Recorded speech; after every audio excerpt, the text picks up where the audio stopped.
Assalamualaikum warahmatullahi wabarakatuh. Nama saya Amalia Zulhad Mutiakali dari kelas O. Apa yang saya lakukan sebagai seorang manajer? Yang pertama yaitu membuat perencanaan atau planning. Yang kedua membuat pengaturan atau organizing. Yang ketiga memimpin organisasi atau leading. Yang keempat melakukan pengawasan atau controlling. Apa itu manajemen? Manajemen diperlukan agar tujuan organisasi dapat dicapai dengan efektif dan efisien. Ukuran pencapaian tujuan digunakan efektivitas, sedangkan ukuran pencapaian pemanfaatan sumber daya yang baik digunakan secara efisiensi. Efisiensi adalah melakukan sesuatu dengan benar atau tepat, sehingga konsep input-output yang menukar pengorbanan sumber daya dalam pencapaian suatu tujuan. Efektivitas adalah melakukan sesuatu yang benar atau tepat, ketepatan dalam menjawab suatu kebutuhan. Fungsi dari manajemen adalah fungsi yang dinyatakan secara berbeda adalah fungsi setelah pengorganisasian.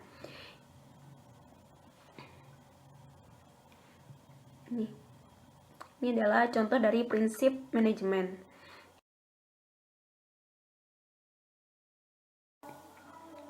Siapa manajer itu? Manajer adalah orang yang bertanggung jawab atas bagian dari perusahaan, yaitu mengelola perusahaan. Manajer mungkin bertanggung jawab atas sebuah departemen dan orang yang berisi di dalamnya. Dalam beberapa kasus, manajer bertanggung jawab atas keseluruhan bisnis. Perubahan dalam peran manajemen dan manajer. Secara tradisional, manajemen adalah puncak sebagai pusat kendali elemen di bawahnya. Secara kontemporer, manajer hanya sebagai pengontrol elemen di bawahnya yang telah diberdayakan. Level dari manajemen. Yang pertama ada manajemen atas, tujuannya untuk jangka panjang, seperti produk pasar, organisasi, bisnis. Pekerjaannya seperti CO, CFO, COO, CTO, FPVP, dan marketing. Yang kedua ada manajemen tengah, yaitu manajemen yang menafsirkan rencana dan mengadakan tindakan, yaitu pengerjaan regional manager. Dan yang terakhir adalah manajemen bawah, yaitu mengimplementasikan rencana pengerjaan. Lingkungan eksternal yaitu terdiri atas faktor-faktor di luar organisasi tapi mempengaruhi perubahan internal dan sebagian besar di luar kendali perusahaan. Dapat berdampak signifikan yaitu mempengaruhi operasi, pertumbuhan, dan berkelanjutan jangka panjang. Domain lingkungan eksternal yaitu terdiri dari semua entitas lingkungan yang berinteraksi dengan organisasi.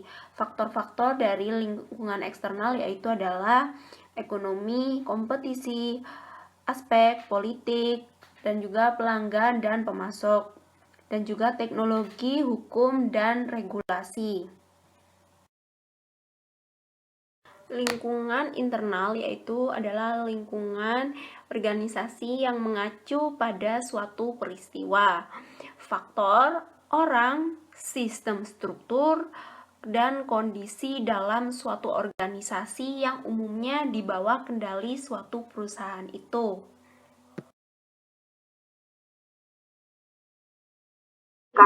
Dalam hal ini berproses perpindahan informasi.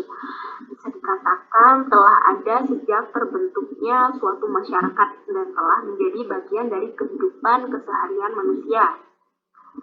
Semakin kompleksnya kehidupan manusia membuat peranan komunikasi semakin tidak terelakkan untuk kepentingan berinteraksi, memecahkan masalah, atau untuk menjalin hubungan baik dengan sesamanya.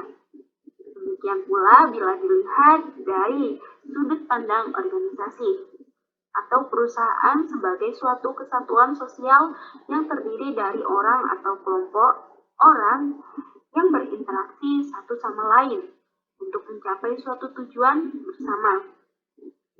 Pemahaman terhadap komunikasi organisasi tidak dapat dilepaskan dari kaitannya dengan berbagai aspek lainnya dari perilaku organisasi secara keseluruhan, maupun bila dilihat secara lebih luas lagi yaitu dalam kaitannya dengan pengkajian antar ilmu.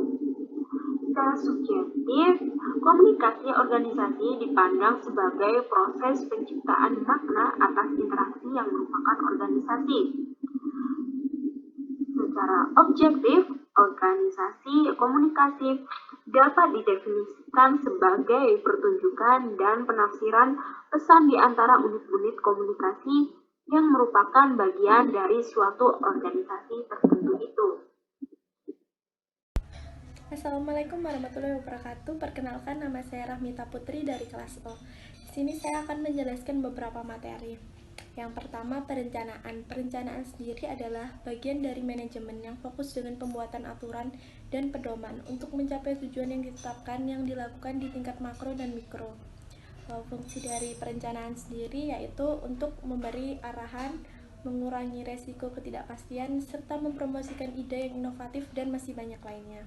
Ada beberapa tipe perencanaan. Perencanaan strategis yang merupakan gambaran tingkat tinggi dari keseluruhan bisnis seperti visi, tujuan, dan nilai, dan perencanaan ini merupakan rencana jangka panjang. Yang kedua, perencanaan taktis yang digunakan untuk mencapai ambisi yang diuraikan dalam rencana strategis dan merupakan rencana jangka pendek. Yang ketiga, rencana operasional yang digunakan untuk menjalankan perusahaan sehari-hari. Rencana operasional dapat digunakan tunggal atau berkelanjutan. Rencana penggunaan tunggal digunakan untuk acara dengan satu kejadian, sedangkan rencana yang berlangsung digunakan di beberapa pengaturan secara berkelanjutan. Materi berikutnya yaitu organisasi. Organisasi adalah kumpulan orang yang terlibat dalam mengejar tujuan yang ditentukan. Tipe struktur organisasi sendiri ada dua, yaitu organisasi formal dan informal. Organisasi formal yaitu organisasi dengan struktur pekerjaan dengan aktivitas tertentu. Contohnya organisasi lini. Organisasi ini paling sederhana, di mana supervisor memiliki pengawasan langsung atas bawahan. Selain itu ada organisasi fungsional, yaitu di mana tugas menyeluruh untuk mengelola karyawan yang ditempatkan sesuai jenis pekerjaan yang terlibat. Dan yang terakhir organisasi lini dan staff, yaitu organisasi perbaikan atas organisasi tradisional. Yang kedua adalah organisasi informal, yaitu hubungan pribadi dan sosial yang penciptanya tidak diperlukan oleh organisasi formal. Selanjutnya ada beberapa manajer di dalam organisasi, yaitu manajer puncak, manajer fungsional, manajer tim, manajer inti, staff manager, manajer proyek, dan yang terakhir manajer umum. Dari yang terakhir, pengorganisasian adalah fungsi manajemen yang mengikuti perencanaan. Fungsi ini adalah fungsi dalam sinkronasi dan kombinasi. Hal tersebut sangat penting demi terwujudnya hasil yang baik. Pengorganisasian yang efektif bergantung pada penguasaan konsep. Yang pertama, spesialisasi kerja yang didasarkan pada prinsip fundamental bahwa karyawan dapat bekerja secara efisien untuk mengambil spesialisasi. Yang kedua, rantai perintah, yaitu baris yang tidak terputus dari otoritas yang menghubungkan semua orang di organisasi. Prinsip yang dipakai dalam rantai perintah ini adalah prinsip komando, yang mengharuskan karyawan memiliki satu supervisor yang menjadi tanggung jawab langsungnya, dan prinsip skalar yang mencakup karyawan dalam organisasi. Yang ketiga, wewenang, yaitu hak formal dan sah dari manajer untuk membuat keputusan. Prinsip wewenang yaitu otoritas diterima bawahan. Jenis otoritas sendiri contohnya ada otoritas fungsional, yaitu kewenangan yang dilimpahkan pada individu tertentu. Yang keempat, delegasi, yaitu transfer otoritas ke bawah dari manajer ke bawahan. Sebagian besar organisasi saat ini mendorong manajer untuk mendelegasikan wewenang untuk memberikan fleksibilitas maksimum dalam memenuhi kebutuhan pelanggan. Yang kelima, rentang kendali. Umumnya, rentang kendali terjadi saat manajer dan bawahan sangat kompeten, serta beberapa masalah baru diantisipasi. Yang terakhir yaitu sentralisasi dan desentralisasi. Dalam organisasi yang terdesentralisasi, manajemen menyebarkan otoritas ke tingkat organisasi yang lebih rendah. Hal ini memiliki beberapa faktor, yaitu lingkungan eksternal. sifat dari keputusan itu sendiri, kemampuan manajer tingkat rendah, dan tradisi manajemen.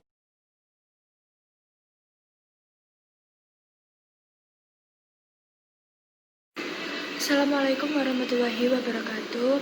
Perkenalkan, nama saya Nabila Nizafira dengan NIM 2050501107111105. Di sini saya akan menjelaskan tentang apa sih koordinasi itu. Koordinasi merupakan penyatuan, keterpaduan, sinkronisasi, upaya anggota kelompok sehingga memberikan kesatuan tindakan dalam mengejar tujuan bersama. Pendekatan dasar untuk koordinasi. Yang pertama, koordinasi korektif. Koordinasi korektif adalah kegiatan koordinatif yang memperbaiki kesalahan saat ini atau memperbaiki disfungsi dalam organisasi. Yang kedua, yaitu koordinasi preventive immersion. Terdiri dari kegiatan koordinasi yang bertujuan untuk mencegah terjadinya masalah koordinasi yang diantisipasi. Yang ketiga, yaitu koordinasi pengaturan, terdiri dari kegiatan-kegiatan koordinatif yang ditujukan untuk memelihara pengaturan struktural dan fungsional yang ada di dalam organisasi. Setelah itu ada koordinasi promosi, memiliki kegiatan koordinasi yang bertujuan untuk mencoba meningkatkan artikulasi bagian-bagian organisasi. Komponen koordinasi. Yang pertama yaitu komunikasi manajemen antar departemen, yang kedua secara vertikal dan horizontal, yang ketiga dua cara komunikasi, yang keempat bersih, selanjutnya ringkas, dan yang terakhir adalah tepat waktu. Perencanaan dan koordinasi. Koordinasi harus dimasukkan dalam fungsi perencanaan dan tahap perencanaan. Perencanaan holistik membuat koordinasi lebih mudah. Hal-hal yang penting di dalam koordinasi, yaitu disiplin, moral, serta perhatian yang konstan.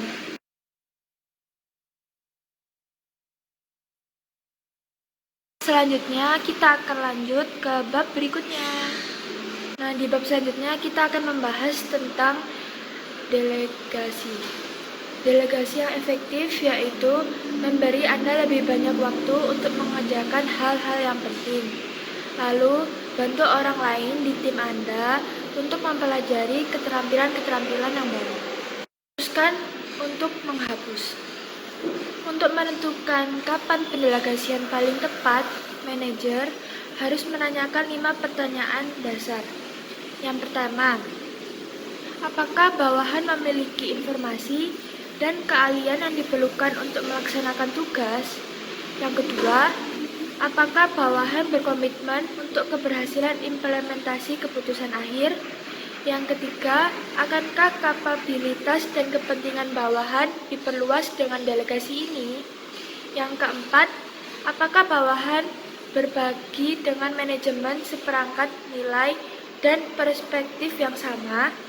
Dan yang terakhir, yaitu apakah Anda cukup untuk melakukan tugas pendelegasian yang efektif? Kegagalan pendelegasian terjadi bukan karena manajer tidak mengerti seberapa efektif pendelegasian bisa dilakukan, tetapi karena mereka enggan untuk menerapkan prinsip-prinsip untuk takut kehilangan kepentingannya. Sebagai manajer, kita harus memilih orang yang tepat. Kita harus menanamkan atau memberi pertanyaan kepada diri kita. Yang pertama, akankah orang tersebut punya waktu untuk melakukan tugas? Yang kedua, apakah orang tersebut memiliki kemampuan untuk melakukan tugas? Yang ketiga, apakah orang tersebut dilatih untuk melakukan tugas? Yang keempat, jika orang tersebut kurang memiliki keterampilan untuk melakukan tugas, dapatkah dia diajari keterampilan tersebut dalam jangka waktu yang wajar? Yang kelima, apakah orang tersebut secara umum dapat diandalkan? Dan yang terakhir yaitu apakah orang tersebut mencari tanggung jawab? Apa saja yang Anda berikan untuk orang yang Anda pilih? Yang pertama, jelaskan hasil yang Anda inginkan. Yang kedua, dengarkan saran tentang bagaimana orang tersebut berpikir bahwa tugas harus diselesaikan. Yang ketiga, beri mereka otonomi dan kebebasan. Yang keempat, mendorong mereka saat mereka pergi untuk melakukan tugas. Aturan dari delegasi, yaitu spesifik, terukur, sepakat, realistis, dibatasi waktu, etis, dan tercatat. Langkah-langkah keberhasilan delegasi. Yang pertama, tentukan tugas. Yang kedua, pilih individu atau tim. Yang ketiga, menilai kemampuan dan kebutuhan pelatihan. Yang keempat, jelaskan alasannya. Yang kelima, sebutkan hasil yang dibutuhkan. Yang keenam, pertimbangkan sumber daya yang dibutuhkan. Yang ketujuh, setujui tenggat waktu. Yang kedelapan, mendukung dan berkomunikasi. Yang kesembilan, umpan balik tentang hasil.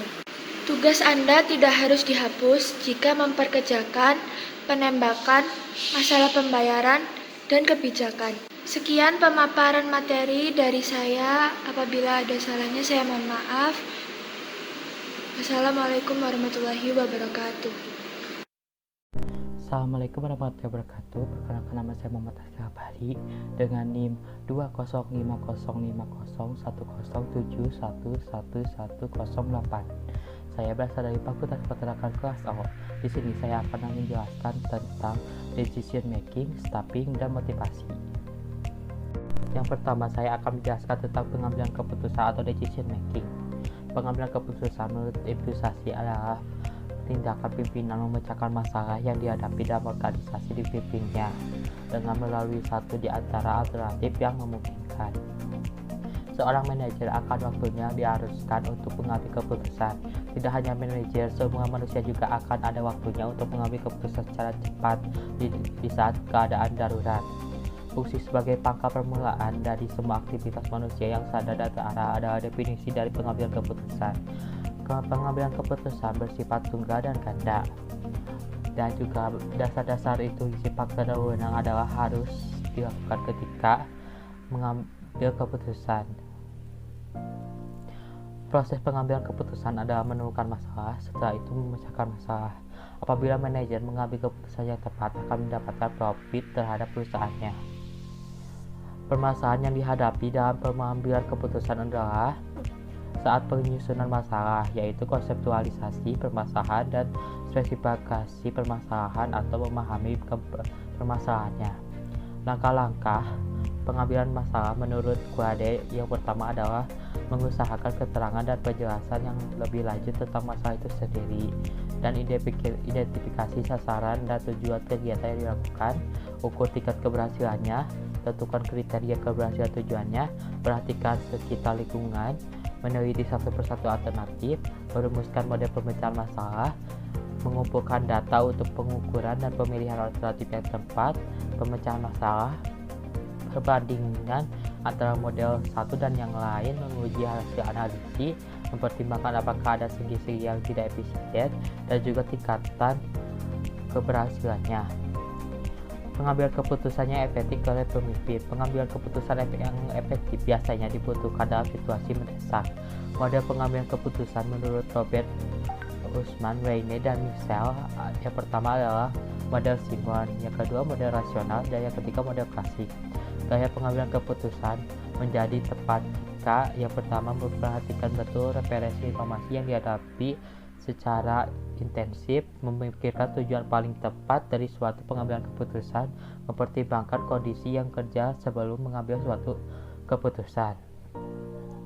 Menurut Hipal, terhadap pengambilan keputusan, yang pertama adalah menetapkan masalah, mengidentifikasi kriteria keputusan, menganalisis pada kriteria, yang keempat dikembangkan alternatif, yang kelima evaluasi alternatif, yang keenam adalah pilih alternatif yang terbaik. Pengaruh keputusan yang efektif bagi kemajuan organisasi yang pertama adalah dipengaruhi oleh cara pemimpinan yang mengambil keputusan.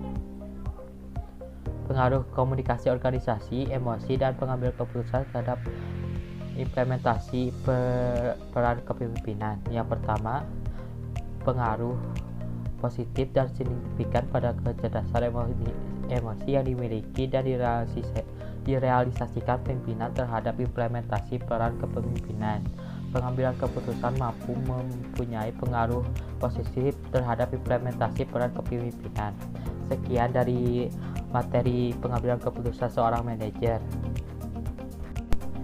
Yang kedua adalah saya akan menjelaskan tentang staffing atau kepegawaian. Kepegawaian adalah tentang perekrutan, penempatan, pelatihan, dan mengembangkan anggota organisasi. Definisi kepegawaian adalah yang pertama, memutuskan sumber daya manusia apa yang dibutuhkan dalam hal pengetahuan, keterampilan, dan kemampuan mengenai peran, pekerjaan, dan tugas tertentu. Yang kedua adalah merekrut sumber daya manusia yang diperlukan. Yang ketiga adalah mempertimbangkan outsourcing, sewa tenaga ahli. Yang keempat adalah menyaring calon pekerja. Yang kelima adalah memilih kandidat. Yang keenam adalah mempersiapkan karyawan baru. Apa yang harus dilakukan dalam kepegawaian? Yaitu yang pertama adalah perencanaan sumber daya manusia, yang kedua adalah memperkerjakan, yang ketiga adalah orientasi deskripsi pekerjaan, keempat adalah pelatihan dan pengembangan, yang kelima adalah menilai kinerja, yang keenam adalah bermanfaat, yang ketujuh adalah perencanaan karir atau hukuman.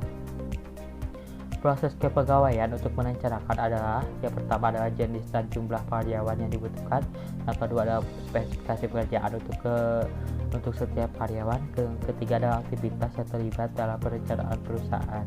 Perencanaan sumber daya manusia dibagi menjadi 4. Yang pertama adalah orang-orang yang tepat, berkemampuan baik, waktu yang tepat, tempat yang tepat. Recruitment biasanya menggunakan pengiklanan, tracing, referensi karyawan, perekrutan dari lembaga pendidikan, seleksi. Setelah perekrutan ada prosedur seleksi yang dilakukan, misal wawancara, pemilihan data pribadi, tes wawancara. Memperkerjakan, faktor seleksi yang harus diperhatikan, latar belakang pribadi, bakat, dan minat, sikap, kebutuhan, keterampilan, analisis, dan teknis. Yang kedua adalah untuk memperkenalkan dan menyesuaikan karyawan baru dengan organisasi, membentuk tentang kebijakan perusahaan, prosedur kerja, sejarah, dan karakteristik perusahaan, serta manfaat bagi karyawan itu sendiri. Yang ketiga adalah pemilihan yang baik akan menghasilkan orientasi yang baik, deskripsi dan orientasi pekerjaan, pelatihan untuk meningkatkan keterampilan teknis, perkembangan untuk meningkatkan kemampuan sikap dan kepribadian, metode dalam pekerjaan, misal pembangunan yang direncanakan, rotasi posisi, penugasan sementara, pemulihan pencapaian tamat, metode keluar di pekerjaan institusi lain, misal pelatihan dan organisasi. Menilai kinerja biasanya ukuran keluaran, perilaku, sikap, pendekatan keseluruhan terhadap pekerjaan. Yang pertama harus berdasarkan prinsip kewajaran. Yang kedua adalah tidak ada ruang rasisme. Yang ketiga adalah kompensasi khusus kasus khusus. Yang ketiga adalah yang seterusnya adalah penghargaan dan hukuman diberikan berdasarkan kinerja pegawai. Yang terakhir adalah perencanaan karir. Perencanaan karir biasanya kebutuhan organisasi dan kebutuhan individu, kesempatan berkarir, dan strategi maya. Sekian dari materi kedua. Materi yang ketiga yang akan saya jelaskan adalah motivasi. Definisi motivasi adalah kinerja tinggi dicapai oleh orang-orang yang memiliki motivasi baik dan siap melakukan upaya kebijaksanaan. Motivasi memiliki motif biasanya adalah alasan untuk melakukan sesuatu. Motivasi berkaitan dengan kekuatan dan arah perilaku dan faktor yang mempengaruhi orang untuk berperilaku dengan cara tertentu. Istilah motivasi bisa mengacu pada tujuan yang dimiliki individu, cara di mana individu memilih tujuan mereka, dan cara orang untuk melakukan perilaku mereka. 3 komponen motivasi menurut Arnold et al. 1991. Yang pertama adalah arah, apa yang seorang dilakukan. Yang kedua adalah upaya, seberapa keras seseorang berusaha. Yang ketiga adalah ketekunan, berapa lama seorang terus berusaha. Beberapa orang memungkinkan memiliki motivasi diri, tetapi kebanyakan dari mereka bagaimana perlu termotivasi ketika yang lebih besar atau lebih kecil. Proses motivasi yang pertama adalah motivasi adalah perilaku yang diutarakan pada tujuan. Yang kedua adalah orang-orang termotivasi saat mereka mengharapkan sesuatu tindakan akan dilakukan mengarah pada pencapaian tujuan, dan hadiah berharga yang memunculkan keperluan dan kepemimpinan mereka. Motivasi dan uang.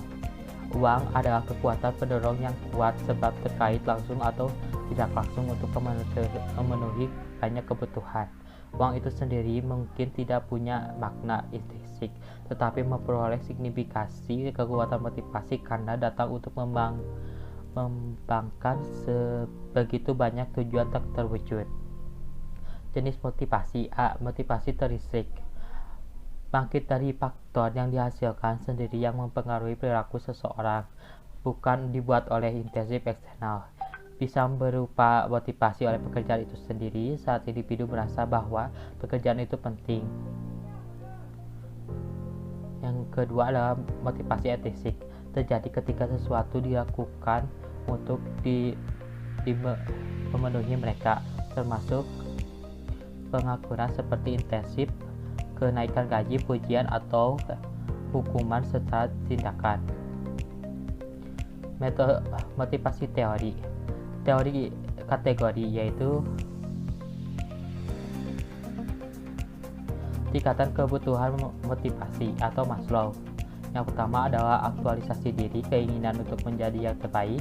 Yang kedua adalah menghargai, menghormati, menghargai diri sendiri, status ekosisi, kekuatan dan kebebasan. Yang ketiga adalah cita dan kepemilikan, yang berarti penasehatan, kedisiplinan, rasa koneksi. Yang keempat adalah kebutuhan keamanan, keamanan rahasia, ketenaga kerjaan, sumber daya, kesehatan, properti. Yang kelima adalah kebutuhan fisiologis, udara, air, penampungan, tidur, pakaian, dan reproduksi.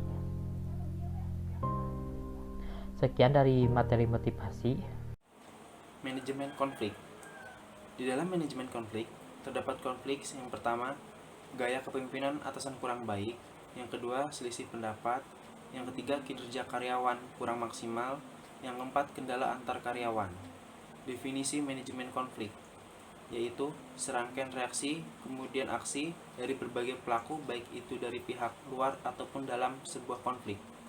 Yang kedua, jadi manajemen konflik sendiri bisa jadi sebuah proses untuk memperlihatkan komunikasi, baik dari itu perilaku sampai komunikasi. Cara mengatasi konflik internal. Yang pertama, metode rujuk. Dari metode rujuk ini biasanya diperlakukan mediasi hingga manajemen konflik bisa diterapkan dan mengurangi unsur ketegangan di beberapa pihak. Yang kedua, metode persuasi. Tujuan dari persuasi ini sangat baik, yakni mengurangi kerugian yang bisa muncul dengan adanya berbagai bukti faktual hingga memperlihatkan bahwa dari beberapa pendapat orang akan memberikan keuntungan. Yang ketiga, metode pemecah masalah terpadu, yaitu usaha untuk menyelesaikan masalah dengan menggabungkan berbagai kebutuhan kedua belah pihak, misalnya bertukar informasi, fakta, perasaan, kemudian masih memperlihatkan berbagai macam solusi. Yang keempat, metode tawar-menawar, yaitu penyelesaian yang bisa diterima oleh kedua belah pihak. Kedua pihak tersebut akan mempertukarkan konsensi tanpa mengemukakan sebuah janji secara eksplisit. Yang kelima, penarikan diri. Yang keenam, pemaksaan dan penekanan. Yang ketujuh, konsultasi. Yang kedelapan, mediasi. Selanjutnya, yang kesembilan, arbitrase. Setelah itu, mengatasi konflik. Yang pertama, mencegah konflik destruktif. Berbagai pencegahan bisa dilakukan sebelum terjadi konflik destruktif dengan sifat merusak fasilitas. Yang kedua, menghadirkan komunikasi efektif. Komunikasi efektif menjadi salah satu tujuan utama kenapa dilakukan upaya-upaya mediasi hingga berbagai macam metode dalam menyelesaikan konflik. Yang ketiga, memberikan penerapan aturan baku. Menerapkan aturan baku terhadap karyawan di sebuah perusahaan baik dan internal maupun eksternal. Yang keempat, menciptakan iklim karya harmonis. Tujuannya harus bisa jelas hingga bisa memberikan banyak keuntungan. Sekian dari materi manajemen konflik. Terima kasih. Selanjutnya, ketika kita menjadi seorang manajer, kita harus dapat controlling atau mengontrol sebagai manajemen. Fungsi mengontrol yang pertama, proses memantau kinerja dan mengambil tindakan untuk memastikan hasil yang diinginkan. Yang kedua, memastikan bahwa hasil yang benar terjadi dengan cara yang benar dan di waktu yang tepat. Selanjutnya, proses pengontrolan. Yang pertama, tetapkan tujuan dan standar. Yang kedua, ukur kinerja sebenarnya. Yang ketiga, bandingkan hasil dengan tujuan standar. Yang keempat, ambil tindakan yang diperlukan. Di dalam manajemen, dengan pengecualian dapat menghemat waktu manajer, energi, dan sumber daya lainnya, dan memusatkan upaya area yang menunjukkan kebutuhan terbesar. Ada dua jenis pengecualian. Yang pertama, masalah di bawah standar, dan yang kedua, peluang di atas standar. Controlling yang efektif. Kontrol terbaik dalam organisasi adalah strategis dan berorientasi pada hasil, bisa dimengerti dan mendorong diri sendiri. Jenis kontrol berdasarkan waktu, biasanya disebut kontrol forward. Mereka dicapai sebelum aktivitas kerja dimulai. Mereka memastikan bahwa arah yang tepat dan ditetapkan dan file sumber daya yang tepat bersedia untuk mencapainya. Pengendalian internal memungkinkan individu memotivasi untuk berlatih sendiri, kontrol dalam memenuhi ekspektasi pekerjaan, potensi untuk diri sendiri. Kontrol ditingkatkan bila orang mampu memiliki tujuan kinerja yang jelas dan sumber daya yang tepat. Selanjutnya, kontrol eksternal. Ini terjadi melalui pengawasan pribadi dan penggunaan formal sistem administrasi, sistem penilaian kinerja, kompensasi, dan tunjangan sistem disiplin karyawan. Sistem pengendalian sebuah organisasi. Yang pertama, proses manajemen, yaitu terdiri dari strategi dan tujuan, kebijakan dan prosedur, seleksi dan pelatihan, penilaian kinerja, dan yang terakhir, model kinerja, norma, dan budaya organisasi. Selanjutnya, kompensasi dan keuntungan. Yang pertama, cari orang-orang berbakat dan pertahankan. Yang kedua, memotivasi orang untuk mengarahkan upaya secara maksimal dalam pekerjaan. Yang ketiga, pahami nilai kontribusi kinerja mereka. Selanjutnya, disiplin karyawan. Yang pertama, disiplin dapat diartikan sebagai mempengaruhi perilaku melalui teguran. Yang kedua, disiplin progresif, mengikat teguran dengan tingkat keparahan dan frekuensi pelanggaran karyawan. Cara agar menjadi disiplin. Yang pertama, fokus pada aktivitas. Yang kedua, konsisten. Yang ketiga, informatif. Yang keempat, suportif. Dan yang terakhir, mengikuti aturan. Beberapa kontrol sumber daya manusia yang dapat digunakan pada manajemen sumber daya untuk organisasi.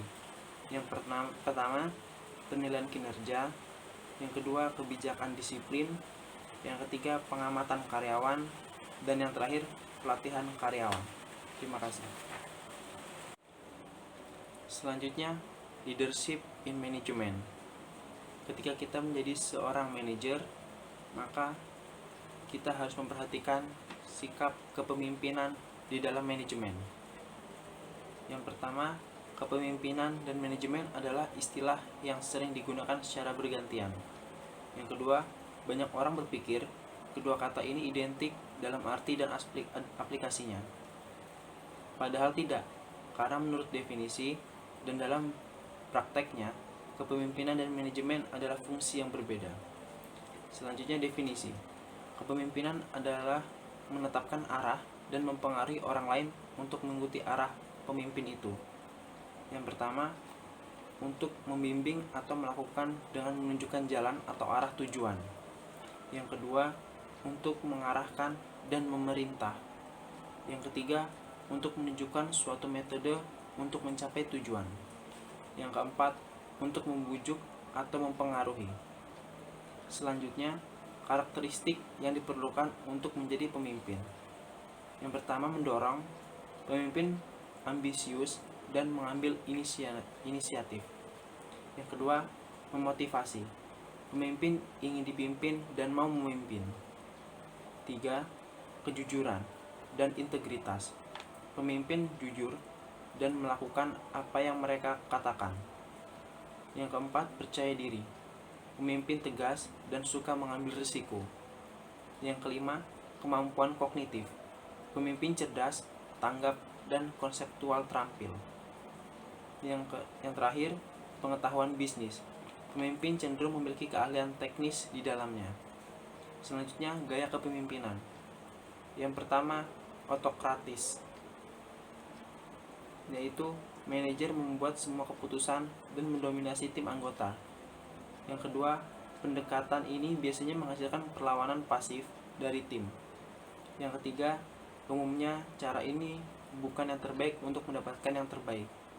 Selanjutnya ada gaya kepemimpinan partisipatif, yaitu manajer melibatkan bawahan dalam pengambilan keputusan oleh anggota tim konsultan.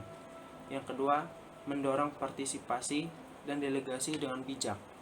Yang ketiga, menghargai diskusi, kelompok, dan masukan dari anggota tim. Sekian, terima kasih.